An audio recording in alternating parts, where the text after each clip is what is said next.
Hello everyone, welcome back to our channel English माध्यम के platform पे मैं हूं आपकी एडुकेटर प्रियंका ठाकुर और हम सॉल्व कर रहे हैं एडिटोरियल बेस्ड प्रैक्टिस एक्सरसाइज।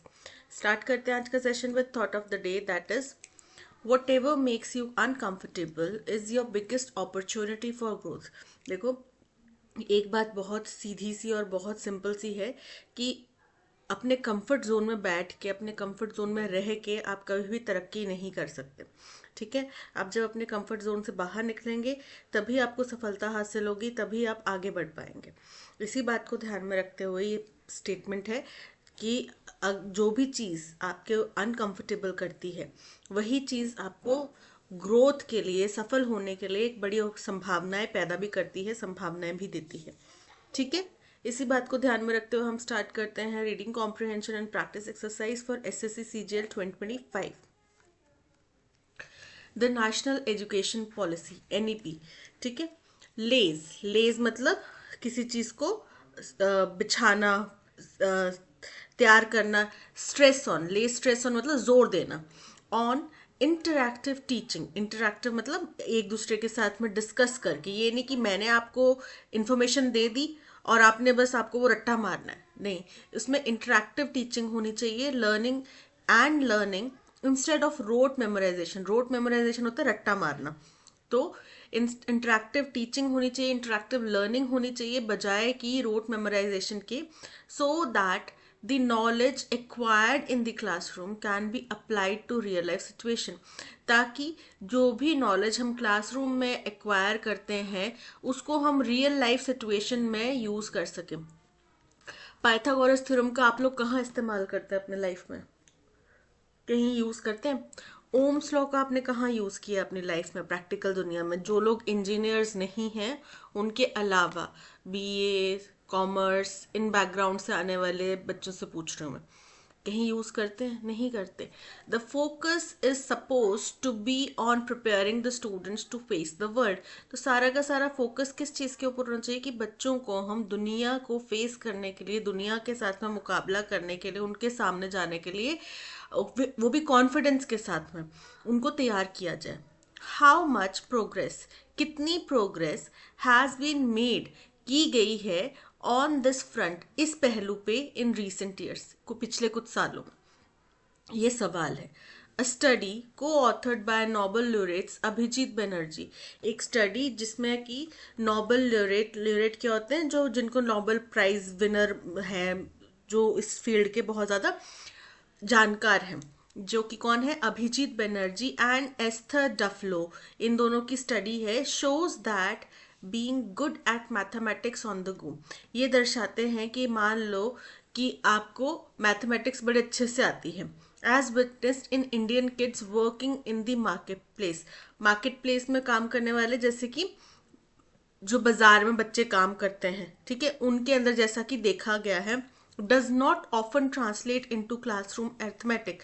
तो इसका मतलब ये नहीं है कि वो अगर वहां पे मार्केट में काम कर रहे हैं, वहां पे जोड़ घटा रहे हैं, अच्छे से पैसों का हिसाब किताब अच्छे से रख रहे हैं, सामान का हिसाब किताब अच्छे से रख रहे हैं, तो इसका मतलब ये कतई नहीं है कि वो क्लासरूम में जो अर्थमेटिक्स सिखाया जाता है वो उनको अच्छे से आता है। और सेम चीज वाइस वर्सा है कि ऐसा जरूरी नहीं है कि जो बच्चे क्लासरूम में मैथमेटिक्स अच्छे से कर रहे हैं उनको जो मार्केट में यूज होने वाला, यानी कि जो आम बोलचाल में, आम जिंदगी में यूज होने वाला जो मैथमेटिक्स है वो अच्छे से आता हो। कई बच्चों को नोट 500 का नोट दिया, अंकल ने 58 रुपीज दिया, अंकल ने बोला 4 रुपए और दो तो मैं तुम्हें इसका नोट देता हूँ, 5 का नोट देता हूँ। ऐसा चीजें जो होती है उसमें बहुत कंफ्यूजन होती है, कई बड़ों को भी होती है। ठीक है, सिंपली पुट, अगर साफ तौर पे कहें इसको, there is a big gap between intuitive and formal styles. तो अगर इसको साफ सहज शब्दों में कहें तो इंट्यूटिव यानी कि जो हमारे इंस्टिंक्ट है उसके स्टाइल में, और जो फॉर्मल स्टाइल्स हैं सीखने के, सिखाने के, उनमें बहुत बड़ा गैप है।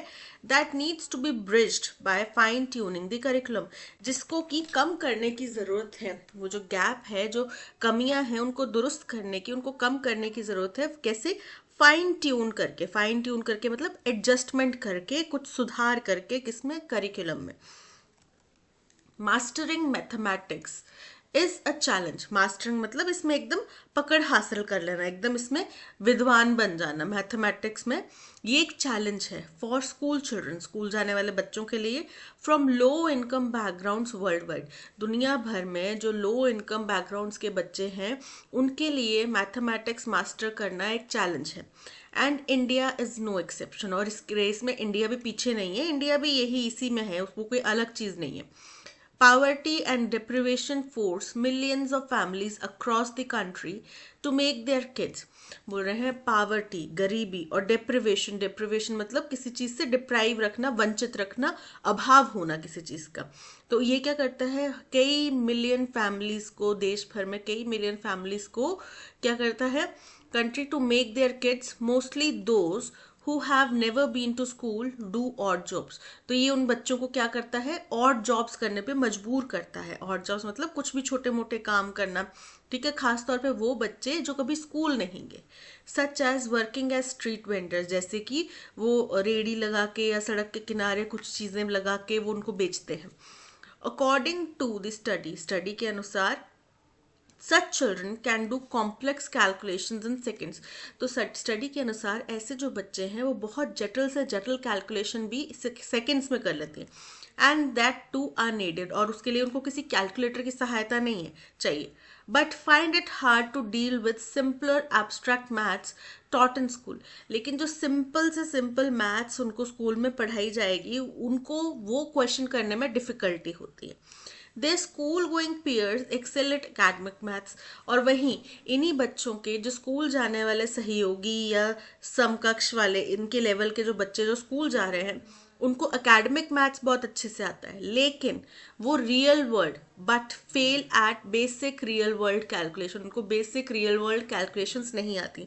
मम्मी घर से बता के भेजती हैं कि अगर 50 रुपए की चीज़ आएगी तो अंकल तुम्हें 50 रुपए का नोट देंगे, या हो सकता है 20 के 2 नोट और एक 10 का नोट, या हो सकता है 10 के, से मम्मा बता के भेजती हैं कि इतने पैसे वापस लेकर आने, गिन के लेकर आने, right. The annual status of education report ASER 2024, एक annual status of education report होती है जिसको शॉर्ट में ASER 2024 बोलते हैं, शोज दिखाती है that arithmetic levels of children in the age group of 6 to 14 years have improved in government as well as private school। कि arithmetic level जो है बच्चों का, जो कि 6 से 14 साल की एज ग्रुप में है, वो सरकारी और प्राइवेट दोनों ही स्कूल्स में बच्चों का बेहतर हुआ है। This is a good sign, ये एक अच्छा संकेत है। But it is no less important to encourage kids to go beyond text books. लेकिन ये बिल्कुल भी गैर ज़रूरी नहीं है कि हम बच्चों को प्रेरित करें कि वो टेक्स्ट बुक से आगे जाके पढ़ें। एंड होन देयर स्किल्स, होन करना मतलब पॉलिश करना, सुधारना, निखारना, अपनी स्किल्स को निखारें in practical calculations. Such an approach can go a long way in ensuring successful implementation of the NEP। बोल रहे हैं इस तरीके की जो अप्रोच है वो बहुत दूर तक जा सकती है, बहुत लंबी दूरी तक जा सकती है, ये सुनिश्चित करने के लिए, इंश्योर करना मतलब सुनिश्चित करना कि नेशनल एजुकेशन पॉलिसी को सक्सेसफुली इम्प्लीमेंट किया जाए। It can also help in improving the students employability, ये बच्चों की एम्प्लॉयबिलिटी भी बेहतर कर सकती है। एंड कॉम्पिटेंसी, कॉम्पिटेंसी यानी कि उनका जो सक्षमता है, दक्षता है, स्किल है, उसको भी प्रभावित करेगी by making them street smart. कैसे, उनको स्ट्रीट स्मार्ट बना के, स्ट्रीट स्मार्ट का मतलब क्या है कि वो जो भी सीख रहे हैं उसको प्रैक्टिकली इम्प्लीमेंट कर सकते हैं, रादर दैन मियर बुक वर्म्स, बजाय कि वो केवल किताबी कीड़े या एग्जाम वॉरियर्स बन के रह जाए। ठीक है। A skilled workforce is a prerequisite for boosting India's social economic growth। Socio economic growth, तो हमारी अगर वर्कफोर्स जो है वो बहुत स्किल्ड होगी तो ये एक प्री रिक्विजिट है। प्री रिक्विजिट का मतलब होता है एक ऐसी रिक्वायरमेंट जो आपके अंदर होनी चाहिए पहले से ही, किसी भी चीज़ के लिए, किसी भी जॉब को करने के लिए आपके पास ये रिक्वायरमेंट होनी चाहिए। तो वो क्या करेगा, हमारे देश को अगर हमें सोशली या इकोनॉमिकली या फिर दोनों तरीकों से ग्रो करवाना है तो उसके लिए प्री रिक्विजिट एक होने चाहिए वाली रिक्वायरमेंट क्या है, प्री कंडीशन क्या है कि हमारी जो वर्कफोर्स है वो स्किल्ड हो। केवल रट्टू तोते हमें नहीं चाहिए, हमें चाहिए जो भी उन्हें सीखा है उसको प्रैक्टिकली इम्प्लीमेंट करने वाले। ठीक है, तो ये था पैसेज। अब रिसेंटली मेरे जहन में एक केस आया था नॉलेज में, जिसमें क्या हुआ कि कोई पर्सन है, उनके पास साथ में साइबर कुछ फ्रॉड हुआ। तो वो जब रिपोर्ट लिखवाया उनने, तो जो साइबर सेल में जो लोग थे उनकी हेल्प करने वाले, उनको मेल को कैसे डिकोड करना है, कैसे डार्क वेब पे जाना है, कैसे इन चीज़ों को करना है टैकल, वो बेसिक चीज़ें तक नहीं आती थी। तो क्या कमी है कि उनने, ठीक है सरकारी नौकरी तो उनको मिल गई, कोई एग्जाम क्वालिफाई कर लिया, सरकारी नौकरी उनको मिल गई, ठीक है, लेकिन वो अपस्किल नहीं हो रहे, खुद को अपस्किल नहीं कर पा रहे, या फिर उनको उस चीज़ का प्रैक्टिकल नॉलेज नहीं है। ठीक है, तो प्रैक्टिकल नॉलेज होना बहुत ज़रूरी है। What is the tone of the passage? Passage की टोन कैसी है? फर्स्ट है एनालिटिकल, पूरा एनईपी और उससे जुड़े हुए जो भी हमारी एजुकेशन की इस वक्त की स्थिति है, उसके टूज एंड प्रोज सब चीज़ यहाँ पे डिस्कस करेगी। ठीक है, कुछ कमियां बताई गई कि बच्चों में प्रैक्टिकल नॉलेज की कमी है, लेकिन साथ ही साथ सजेशन भी दिए गए कि हमें कुछ अपना करिकुलम में चेंजेस करने चाहिए, तो करेंगे तो वो हो जाएगा। ठीक है, पेसिमिस्टिक, नेगेटिव, देखो पूरी तरीके से नेगेटिव नहीं है, हाँ यहाँ पे जो कुछ इश्यूज हैं हमारे करंट एजुकेशन सिस्टम में उसको ज़रूर हाईलाइट किया, लेकिन साथ साथ में इम्प्रूवमेंट्स या सॉल्यूशंस भी बताए गए। तो नेगेटिव यानी कि निराशाजनक तो नहीं है ना कि नहीं यार अब तो इसके बाद कुछ हो ही नहीं सकता, जैसा कि हमारा क्लाइमेट चेंज की स्थिति हो चुकी है कि अब हमारे हाथ से चीज़ें निकल चुकी हैं, अब कुछ नहीं हो सकता। ठीक है, तो वैसा तो नहीं है ना। ह्यूमरस, मजाकिया नहीं है। इनडिफरेंट, इनडिफरेंट भी नहीं है, क्योंकि यहाँ पे कंसर्न उठाया गया है कि बच्चों को प्रैक्टिकल नॉलेज कम है, वो स्किलफुल नहीं है, रिसोर्सफुल नहीं है, जिसकी वजह से हमारी जो सोशियो इकोनॉमिक ग्रोथ है वो इतनी ज़्यादा प्रभावित हो रही है। तो यानी कि option A analytical is correct. From the passage, what can be inferred about the difference between children doing calculations in the marketplace and those doing classroom arithmetic? तो डिफरेंस क्या है कि भाई जो बच्चे मार्केट प्लेस में या फिर रोज़मर्रा की ज़िंदगी में कैलकुलेशंस करते हैं, उनको बेसिक जो है कैलकुलेशन उसमें वो बहुत फास्ट है, लेकिन वो स्कूल में इतना अच्छा नहीं परफॉर्म कर पाएंगे। लेकिन जो बच्चे स्कूल में अच्छा परफॉर्म कर रहे हैं उनको प्रैक्टिकल नॉलेज नहीं है, उनको रियल लाइफ इवेंट्स की इतनी जानकारी नहीं है। Poverty makes children naturally more intelligent at maths, ऐसा नहीं है कि गरीबी की वजह से वो ज़्यादा इंटेलिजेंट हो जाते हैं, पर उनको काम करना पड़ता है, इस वजह से उनको अवेयर होना पड़ता है चीज़ों के लिए। अब जैसे कि हम लोग बोलते हैं जो थोड़े अपर मिडिल क्लास या मिडिल क्लास फैमिली से आते हैं, हम हमारे पेरेंट्स को ये शिकायत रहती है कि हमने अपने बच्चों को बिगाड़ रखा है, स्पून फीडिंग करते हैं, उनकी हर इच्छा पूरी करते हैं। बट गरीब बच्चों को वो चीज़ नहीं मिलती है, जो पावर्टी ड्रिवन एरिया से आते हैं उनको ये चीज़ें नहीं मिलती हैं, तो उनको हर चीज़ के लिए फाइट करना पड़ता है, जिसके लिए उनको बचपन से ही वो वैल्यूज़ पता है उस चीज़ की। ठीक है, रियल लाइफ प्रैक्टिस, हम अपने बच्चों को बचा के रखते हैं कि भाई बाहर नहीं जाना, कोई उठा के ले जाएगा, वो लोग बाहर ही घूम रहे होते हैं मार्केट में ही, तो उनको पता है कि खुद को कैसे प्रोटेक्ट करना है। Real life practice fosters strong mental calculation skills, but abstract classroom maths remains challenging, बिल्कुल करेक्ट है कि रियल लाइफ की वजह से उनको मेंटल कैलकुलेशन स्किल्स तो बहुत अच्छी आ गई दिमाग में, उनको पता है 1000 का नोट आया तो कितने का वापस करना है अगर 51 रुपए की चीज़ खरीदी है तो। ठीक है, लेकिन वो प्रैक्टिकल जो चीज़ें हैं जो उनको आती हैं, वो क्लासरूम में जो अर्थमेटिक है या फिर पाइथागोरस थ्योरम है या फिर ओम्स लॉ है या फिर कोई और थ्योरम्स है, वहाँ पे वो चीज़ काम नहीं आ पाती उनकी, तो वहाँ पे वो लैग कर जाते हैं। So option B is correct. According to the passage, why is bridging the gap between intuitive and formal styles of learning crucial for India's socio-economic growth? क्यों ये गैप कम करने की ज़रूरत है? क्योंकि मान लो एक बच्चा एकेडमिकली 98 99 नंबर लेकर आ रहा है, परसेंट नंबर लेकर आ रहा है, लेकिन अगर उसको उस चीज़ को प्रैक्टिकली कैसे इम्प्लीमेंट करना है तो वो एम्प्लॉयबल नहीं है। ठीक है, तो हमारे पास सिर्फ पढ़े लिखे लिटरेट बेरोजगारों की भीड़ इकट्ठी होती जा रही है। तो ऐसे बेरोजगारों की भीड़ जब इकट्ठी होती है तो फिर वो नेगेटिव साइड जाती है। उनको किसी ने बोला कि तुम्हें मैं हैकिंग वगैरह या फिर इस तरीके का इलीगल कुछ काम सिखाता हूँ, तुम ये कर लो। अब उसको पैसे तो चाहिए, इकोनॉमिकली उसको स्ट्रांग होना है, पैसे चाहिए। ठीक है, कर लेते हैं। इसी वजह से हमने कितने सारे ऐसे स्टूडेंट्स या ऐसे लोग देखे हैं जो अच्छे कॉलेजेस से या इंजीनियरिंग तक कर चुके हैं और जो ऐसे साइबर फ्रॉड के कामों में लगे हुए हैं। ठीक है, तो ये क्यों हो रहा है? क्योंकि वो उस टाइम पे एम्प्लॉयबल नहीं थे, कंपनीज उनको ये चीज़ें सिखा के अपना इन्वेस्टमेंट करके इतना टाइम नहीं वेस्ट कर सकती, तो इसलिए जिसने टाइम लगाया उसने उसको उस काम में लगा दिया और फिर ये लोग बन गए साइबर क्रिमिनल्स या फिर कुछ और कर रहे हैं। तो हमारे समाज का तो उद्धार नहीं हो रहा ना। It ensures student score well in exams, incorrect है, हमें केवल बच्चों के अच्छे नंबर नहीं चाहिए। It reduces the cost of implementing the new education policy, ये भी इनकरेक्ट है, कॉस्ट कम नहीं होगी बल्कि कॉस्ट बढ़ेगी। जब इंटरैक्टिव लर्निंग, इंटरैक्टिव टीचिंग के हम चीज़ें लेकर आएंगे और नई स्किल्स को टीचर्स को भी एक्वायर करना पड़ेगा, तो पहले टीचर्स को ट्रेन भी करना पड़ेगा, तो ये काफ़ी कॉस्ट इसमें आएगी, कम नहीं होने वाली। It instantly eradicates poverty among families, incorrect है, पावर्टी का इराडिकेट ये चीज़ नहीं कर सकती। हाँ ये है कि बच्चे पढ़ेंगे लिखेंगे अच्छे, एम्प्लॉयबल, उनकी एम्प्लॉयबिलिटी बढ़ेगी, गरीब परिवारों के बच्चों की भी एम्प्लॉयबिलिटी बढ़ेगी, अच्छी जगह पे नौकरी करेंगे तो गरीबी कम हो सकती है।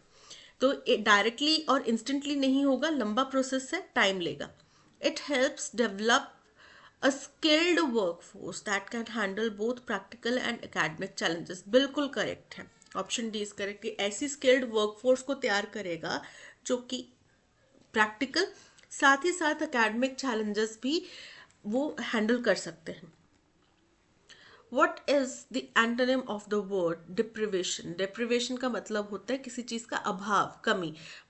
अगर बोलेंगे ना कि he was deprive of the wealth that a child, या फिर he was deprived of the social economic conditions that are necessary for a person's growth, तो मतलब उनको अभाव रहा, उन सामाजिक या आर्थिक चीज़ों का अभाव रहा जो किसी भी व्यक्ति की डेवलपमेंट के लिए, ग्रोथ के लिए ज़रूरी है। तो एंटोनिम क्या हो जाएगा अभाव का? पर्याप्त मात्रा में, या फिर भरपूर मात्रा में, या फिर ज़रूरत से ज़्यादा। फर्स्ट है अबंडेंस, अबंडेंस मतलब भरपूर मात्रा में, जो कि डिप्राइवेशन का एंटोनिम हो गया। स्कैरसिटी मतलब कमी, शॉर्टेज मतलब कमी, डिफिशियंसी मतलब कमी, ये तीनों क्या हो गए? सिनोनिम हो गए। Option A abundance is correct. Bookworm, what does the bookworm mean? What does the word या term bookworm mean in the context of the passage? Passage में बुकवर्म किसके लिए कहा है? बुकवर्म इस्तेमाल किया गया है उन बच्चों के लिए जिनके पास में प्रैक्टिकल नॉलेज नहीं है। किताबी ज्ञान तो खूब है लेकिन प्रैक्टिकल नॉलेज नहीं है। A person who studies excessively but lacks practical knowledge, बिल्कुल करेक्ट है। A person who loves reading novels and poetry, incorrect है। A teacher who encourages interactive learning, incorrect है। A student who is good in mathematics, option A is correct. Heba dropped off the club unexpectedly to say hello and catch up. अब कोई व्यक्ति, आप अपने घर में बैठे हैं, अचानक से आपका कोई फ्रेंड आ गया आपको हेलो बोलने के लिए, कि ये पूछने के लिए अरे क्या कर रहे हो, कैसे हो तुम, है ना, अचानक से, या मैं यहाँ से गुजर रहा था तो I thought of dropping by. ठीक है, मैंने सोचा कि मैं तुम्हारे घर थोड़ा आ के देख लूँ तुम कैसे हो, मैं यहीं से गुजरा था। तो ड्रॉप ऑफ की बजाय क्या इस्तेमाल होता है? Drop by. ठीक है, जो कि बताता है कि वहां पे रुक गया वो थोड़े समय के लिए। सो ड्रॉप बिसाइड्स नहीं होगा, फॉर नहीं होगा, बिटवीन नहीं, dropped by the club unexpectedly, option D is correct. Dash we gave them was some homemade ice cream, which while when what. अब देखो वाइल का मतलब होता है जबकि, वेन मतलब कब, टाइम से जुड़ा हुआ है। तो ये दोनों तो बिल्कुल ही नहीं होंगे कि जबकि हमने जो उसको दिया, जबकि हमने जो उसको दिया वो नहीं आएगा, कि जब हमने उसको दिया ये भी नहीं आएगा। विच मतलब कौन सा, तो जो हमने उसको चीज दी वो विच आ गया, पर यहाँ पे विच फिट नहीं बैठता क्योंकि विच मतलब होता है कौन सा, यहाँ पे होता है व्हाट, मतलब जो चीज हमने दी उसको वो थी होममेड आइसक्रीम। यहाँ पे चीज की बात की जा रही है, तो वह चीज जो हमने उसे दी वो क्या थी? होममेड आइसक्रीम थी, यानी कि व्हाट इज करेक्ट।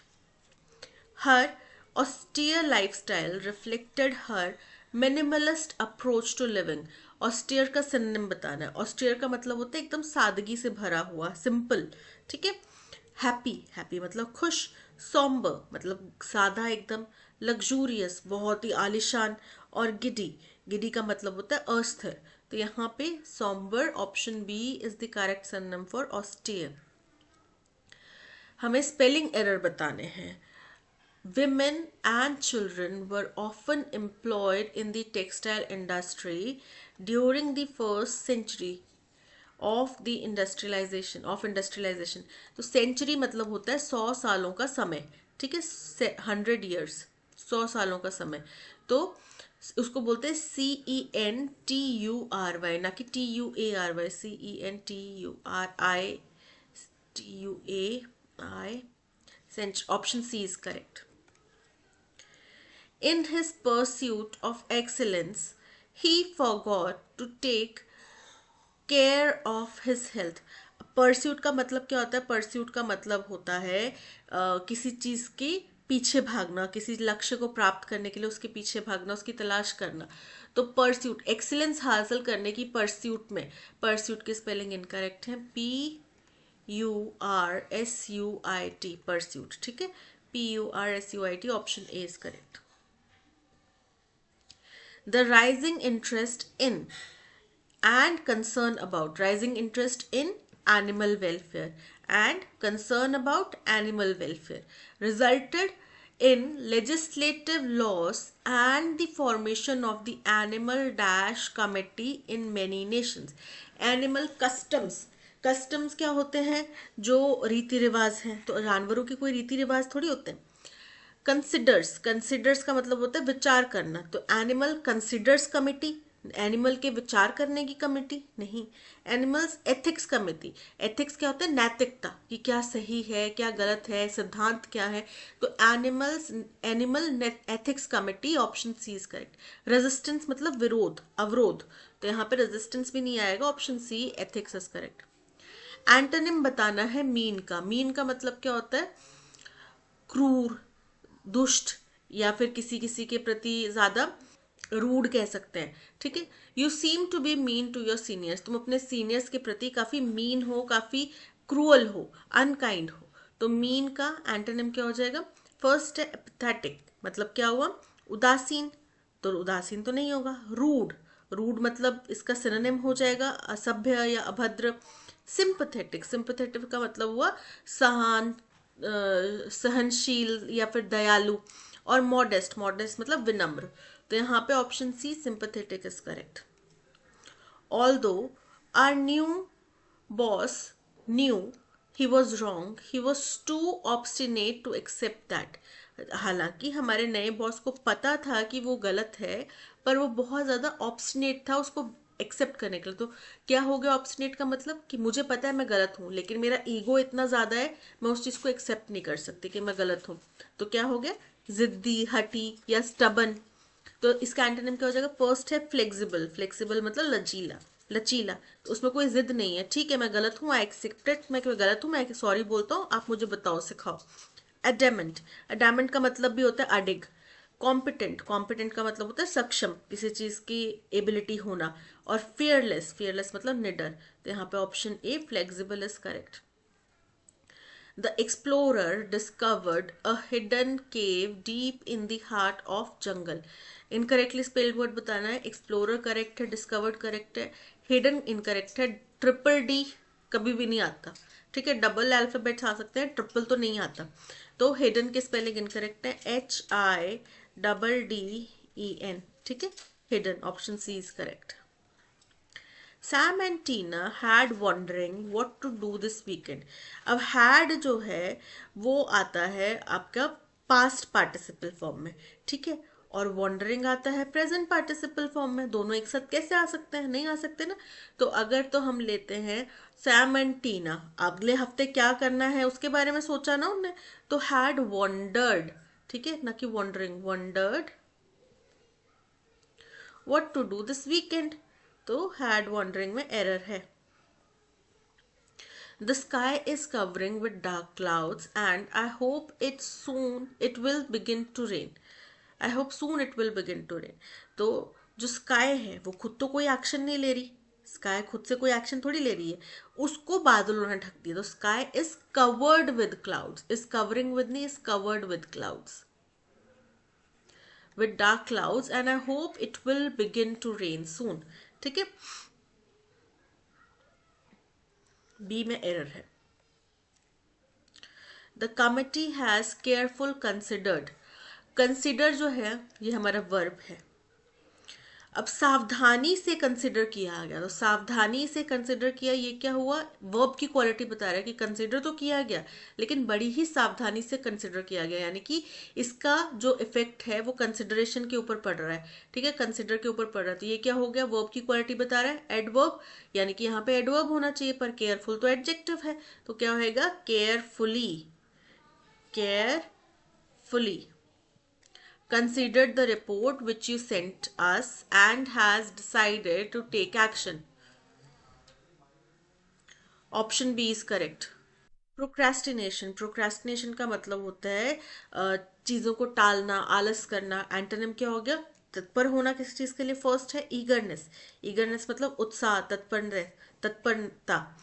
टिमिडनेस. टिमिडनेस मतलब डरपोकपन या फिर झिझकना. हॉकिंग. हॉकिंग मतलब हिचकिचाहट. और हेजिटेंट. हेजिटेंट मतलब भी हिचकिचाहट.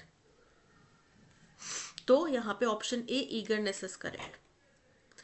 This is the best novel I have read in a very long time. कोई एरर है कि ये सबसे बेहतरीन नॉवल है जो अभी तक पिछले कुछ समय में मैंने पढ़ी है उसमें से, है ना.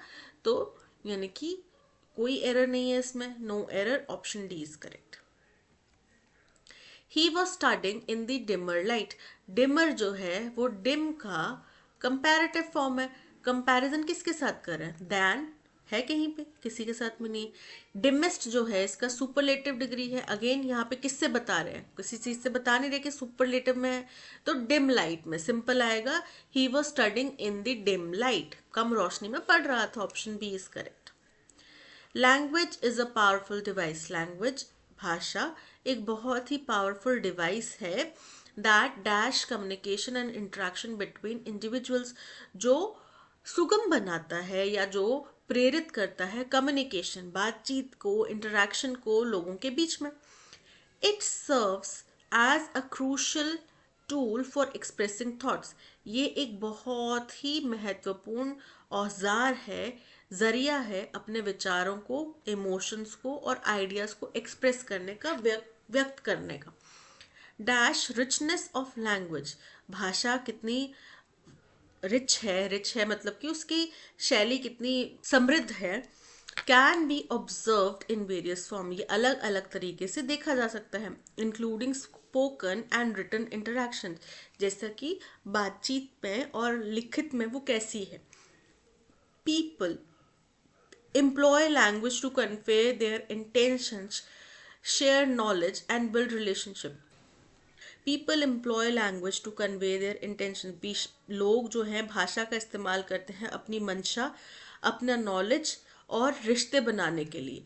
तो अपनी मंशा और अपना नॉलेज शेयर करने के लिए और रिश्ते बनाने के लिए. It is a fundamental aspect. ये एक भौतिक सिद्धांत है, भौतिक ज़रूरत है ऑफ ह्यूमन इंटरेक्शन, इंसान के इंटरेक्शन का. And plays a vital role. और ये बहुत अहम किरदार निभाता है in shaping societies and cultures. हमारे समाज को, हमारे कल्चर्स को बनाने के लिए. विदाउट लैंग्वेज, बिना भाषा के, कोऑपरेशन वुड बी. जो कोऑपरेशन है, एक दूसरे का साथ है, वुड बी डैश. ऐसा होगा जैसे कि as it serves as the foundation for collaboration and understanding among diverse communities. क्योंकि ये एक सिद्धांत, एक मूलभूत ज़रूरत है अलग अलग कम्युनिटीज़ के बीच में कोलैबोरेशन यानी कि मेल जोल की, उनके बीच में समझ की. फर्दर मोर, अगर आगे बात करें, language is dynamic and stationery.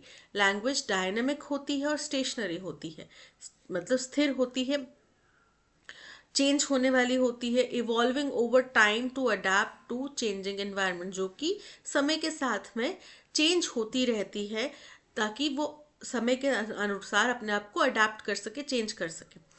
New words are dash into the vocabulary. New words are added. हो सकता है कि नए शब्द जो है हमारी शब्दावली में जोड़े जाते हैं. रिफ्लेक्टिंग एडवांसमेंट्स इन टेक्नोलॉजी. जो कि टेक्नोलॉजी में नए एडवांसमेंट्स हुए हैं उनको दर्शाता है, साइंस को दर्शाता है, कल्चर को दर्शाता है. The ability to modify and adapt language is a key aspect of linguistic competence. तो हमारी जो एबिलिटी है, क्षमता है मॉडिफाई करना, चेंज करना और अडेप्ट करना, उसको अपने अंदर ढालना, किसको, भाषा को, इज अ की एस्पेक्ट, ये एक मुख्य पहलू है ऑफ लिंग्विस्टिक कॉम्पिटेंस। हमारी शैली, भाषा की शैली, बोलचाल की शैली कितनी अच्छी है, कितनी सक्षम है, उसका एक मुख्य पहलू है। Dash the importance of language can not be under estimated, इसलिए जो इम्पोर्टेंस है लैंग्वेज की उसको आप नज़रअंदाज नहीं कर सकते। It is a fundamental tool for human expression, ये एक भौतिक जरिया है इंसान के एक्सप्रेशन का और इंटरेक्शन का, facilitating the exchange of ideas and the formation of connections among people, जो कि लोगों के बीच में जो आइडियाज़ का एक्सचेंज है उसको सुगम बनाता है और कनेक्शन लोगों के बीच में क्रिएट करने को मदद करता है। Language is a powerful device that dash communication and interaction between individuals. Delays मतलब किसी चीज़ को टालना, ठीक है, देर करना। Experiences मतलब कुछ चीज़ अनुभव करना। Qualifies मतलब योग्य बनाना। Facilitates मतलब सुगम बनाना। तो यहाँ पे योग्य बनाने की बात नहीं की जा रही, सुगम बनाने की बात की जा रही है। सो option D is correct. Dash richness of language, तो यहाँ पे भाषा की रिचनेस की बात की जा रही है, विशेष कुछ चीज है ना, विशेष चीज को दर्शा रहा है। तो ए और एन तो बिल्कुल ही नहीं आएगा क्योंकि आर जो है वो वॉवल साउंड है ही नहीं, तो एन तो बिल्कुल नहीं आएगा, अ भी नहीं आएगा क्योंकि अ रिचनेस ऑफ लैंग्वेज नहीं होता, द होता है, कुछ स्पेसिफिक पहलू है, स्पेसिफिक क्वालिटी है, ठीक है, विशिष्ट क्वालिटी है। तो the richness of language. Without language, cooperation would be dash, would be challenges. Challenges नहीं होगा क्योंकि यहाँ पे challenging, cooperation कैसा होने वाला है, challenging होने वाला है, adjective की जरूरत है, ठीक है, तो challenging option D is correct. New words are dash into the vocabulary are integrity. Integrity का मतलब होता है अखंडता, ठीक है, या फिर कहें ईमानदारी। इंटीग्रेशन का मतलब होता है मिलाना, किसी चीज में इंड्यूस करना, एक कर देना। इंटीग्रल मतलब आंतरिक, या फिर जो हमारा जिसको हम डिवाइड ना हो सके, या इंटीग्रेटेड मतलब सम्मिलित करना, शामिल करना। तो यहाँ पे new words are integrated into the vocabulary, उसमें शामिल किए जाते हैं। So option D is correct. The ability to modify and adapt language is a key aspect of linguistic competence. Dash, the importance of language cannot be underestimated. Inconclusive नहीं हो सकता, in conclusion हो सकता था। इन एनी केस, चाहे बात जो भी हो, हम भाषा की जो इम्पोर्टेंस है उसको अंडर एस्टिमेट नहीं कर सकते। इन ऑर्डर टू मतलब कुछ करने के लिए, किसी उद्देश्य के लिए। इन स्पाइट ऑफ यानी कि बावजूद, किसी चीज के बावजूद, ठीक है, तो यहाँ पे ये भी नहीं होएगा, यहाँ पे क्या होएगा, इन एनी केस, चाहे कोई भी बात हो, हम भाषा की जो इम्पोर्टेंस है उसको अंडर एस्टिमेट नहीं कर सकते। दैट्स ऑल, आज के सेशन में इतना ही। Thank you so much for watching. अगर आपको कंटेंट पसंद आया हो तो आप लाइक, शेयर और सब्सक्राइब जरूर कीजिएगा। मिलते हैं नेक्स्ट सेशन में। Till then keep learning and keep practising. Bye bye.